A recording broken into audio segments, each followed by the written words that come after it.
What can a soundtrack do for a movie that a score can't? What can a bunch of songs we've probably heard already do more than some of the brightest, most celebrated composers in the world? With unlimited sounds at their disposal and decades of experience bound only to their imagination and a single baton to lead an entire orchestra. Well, for one, it's much easier to sell a soundtrack. I torture you, take my hand through the flame. On one hand, soundtracks can be a shallow way to let labels force a song where it doesn't need to be. But on the other, it can give the film a life outside the theater. I think we should be leaving now. Yeah, that's probably a good idea.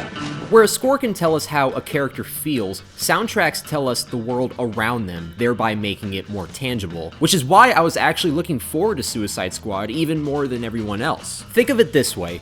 Warner Brothers was really trying to sell the DC universe as being more grounded than Marvel, which, just like other filmmakers, they mistake darkness for realism. But with a soundtrack, they can play down those brooding overtones in favor of music that connects our world to theirs. So the soundtrack carries over the world-building crossover elements of the film by throwing together some really off-the-wall collaborations, like having ex-Ambassadors and Imagine Dragons co-write a posse cut with Lil Wayne, Ty Dolla $ign, Logic, and Wiz Khalifa, Action Bronson working with Dan Auerbach, or even Skrillex producing a song for Rick Ross. I mean, sure, that last one would have been really cool 4 years ago. It's all suicide, it's all suicide, it's all suicide. But even that had certain shades of what I'm talking about. Like, if this was real, what music would exist in this world? You'd have rappers repping Gotham City as this dark place of struggle the same way others would for Compton, Atlanta, or Detroit. The Joker would be name-dropped as this larger-than-life crime figure in the same vein as Don Corleone or Tony Montana. All of that can be used to further immerse us in the film and make us buy into it in a really clever and subtle way. But instead, we get montage after montage after montage of songs that aren't even on the soundtrack. Of the 24 songs used in Suicide Squad's 123 minutes, only 6 of them are original songs, 2 of which are just dumped in the end credits. It's all suicide, it's all suicide. And it's not that I didn't get what I was expecting, because there is so much more that could have been done with this. For one, you can make it a ride.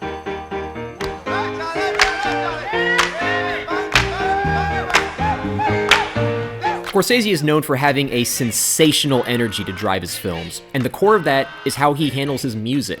Is that your car on the lot? Yeah. It's a nice ride. Thanks, man. County Azov. Hey, Jordan Belfort. Nice to meet you. Start your scene with a song, play it out with the music underneath, but carry it over to the next one. Yeah, my wife is my cousin or whatever, but it's not like what you think, whatever, you know. And when the mood changes, transition to something more fitting.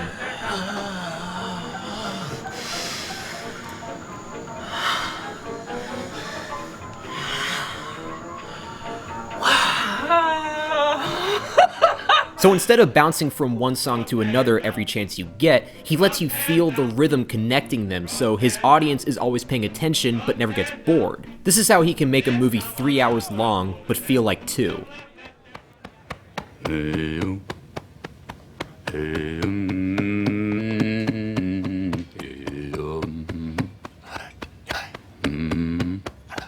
Darren Aronofsky used this for a similar effect in Requiem for a Dream. Since it's a movie about drug addicts, the movie itself is a constant high. And by prioritizing silence, the quiet character moments are given more dramatic heft. It's a reason to get up in the morning. It's a reason to lose weight, to fit in a red dress. It's a reason to smile. It makes tomorrow all right. Okay, hang on. This is way too much. You can't compare apples to oranges and get mad that they don't make pollen. To be fair, you have to acknowledge it on its own level. So let's look at what Suicide Squad was really trying to be.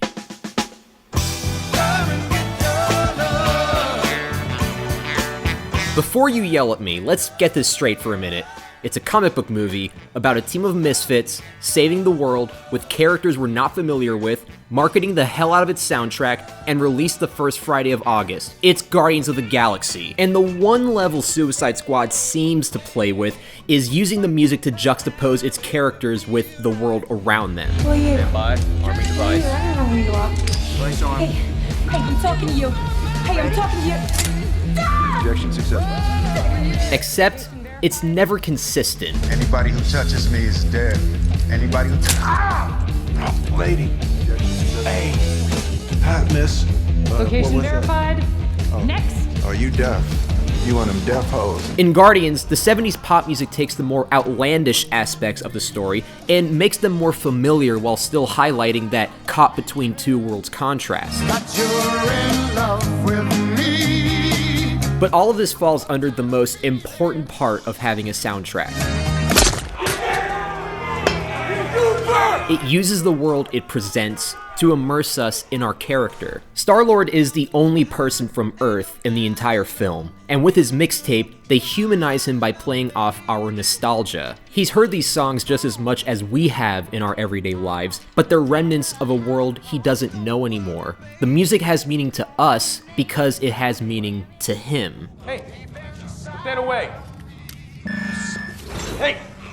Listen to me, you big blue bastard. Take those headphones off. That's mine. Those belong. Impound that tape, and that player is mine! Hooked on a feeling.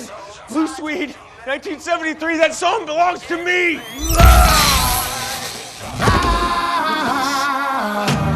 Compare this to Suicide Squad, where the music is just as dispensable, but has no purpose because they're so obvious. Hey, our main characters are bad guys. Let's play Sympathy for the Devil. Oh, Captain Boomerang is robbing a bank. Let's play Dirty Deeds Done Dirt Cheap. Oh look, Will Smith is bald in this movie. Let's play Black Skinhead.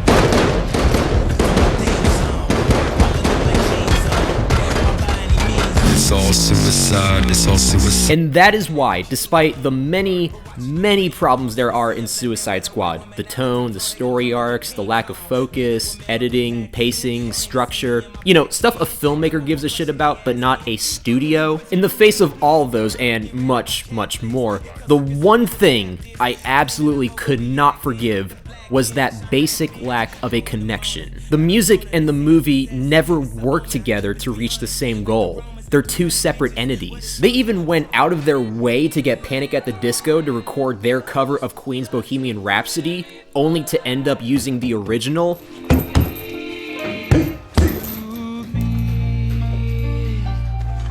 Which... why'd you go around that? Soundtracks aren't just cheap commercials for record labels. They're opportunities to tell your story. You can use it to show desperation,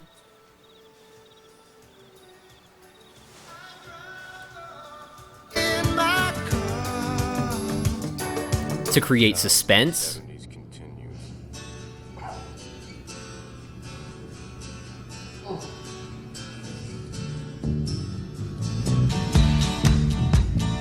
or get a laugh. No, I'm not. You are. You guys have got to relax. Oh shit! Oh shit! Oh shit! Oh shit! Oh shit! Are you ready for this? So remember, don't use music to fill time. What?